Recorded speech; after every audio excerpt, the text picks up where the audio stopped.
हे, अब अगर आप यहाँ तक आ ही गए हैं तो क्यों ना मूड बोर्ड को पूरा समझे। So watch this video till and. इसमें आपको पता चलेगा कि एक्चुअली मूड बोर्ड होता क्या है। जब एक नया घर बनता है तो आपका एक्साइटमेंट एक नेक्स्ट लेवल पे होता है। आपका विचार रहता है कि लिविंग रूम ऐसा होगा, बेडरूम ऐसा होगा, किचन इस टाइप का होगा। लेकिन अब जैसे ही इंटीरियर डिजाइन होता है, सबसे बड़ा सवाल होता है थीम कौन सी चूज की जाए। मॉडर्न, क्लासी, लग्जरी या मिनिमल या और भी बहुत कुछ। पिंटरेस्ट पे तो आपने हजारों फोटो सेव किए होंगे, बट फाइनल डिजाइन कौन सी ली जाए ये समझ नहीं आता। कॉन्ट्रैक्टर कुछ पूछ रहा है, फैमिली अनश्योर है। कारपेंटर पूछता है फिनिश क्या चाहिए, डिजाइनर पूछता है थीम क्या चाहिए, बट हमारे दिमाग में स्टिल कंफ्यूजन कंफ्यूजन कंफ्यूजन। तो अब इसमें प्रॉब्लम क्या है? प्रॉब्लम यह है कि कुछ अच्छा सा चाहिए बट डायरेक्शन क्लियर नहीं। रिजल्ट, पैसे खर्च तो होते हैं, घर थोड़ा थोड़ा ठीक भी लगता है, बट परफेक्ट फील नहीं आता। इंटीरियर में सबसे पहला डिसीजन फर्नीचर नहीं होता, सबसे पहला जो डिसीजन होता है वो होता है थीम का।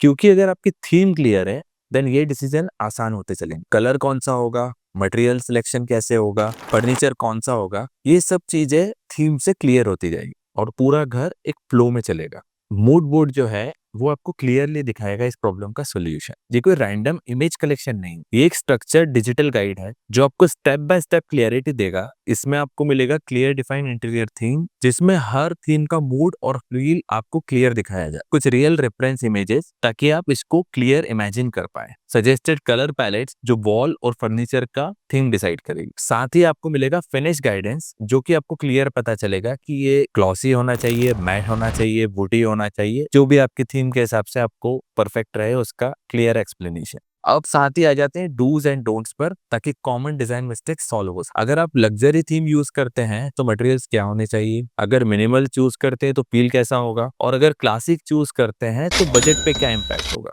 अब आप डिजाइनर के सामने कंफ्यूज नहीं होंगे, आपको क्लियरिटी रहेगी कि हमें ये थीम चाहिए और इस फिनिश में चाहिए। अब इसके फायदे क्या है? इससे आपका मिसकम्युनिकेशन कम होगा, गलत मटेरियल सिलेक्शन अवॉइड होगा, एक्स्ट्रा कॉस्ट बचेगी, और सबसे important, you will have no regret. घर तो सिर्फ एक बार बनता है लेकिन इंटीरियर के डिसीजन सालों तक साथ में रहते हैं। इसीलिए सिर्फ गैस वर्क नहीं, be clear and have a comparison. अगर आप भी अपने घर का इंटीरियर स्टार्ट करने वाले हैं तो अभी मूड बोर्ड परचेज की फ्रॉम द लिंक बिलो, क्योंकि सपनों का घर सिर्फ कंफ्यूजन नहीं, क्लियर विजन से बनता है।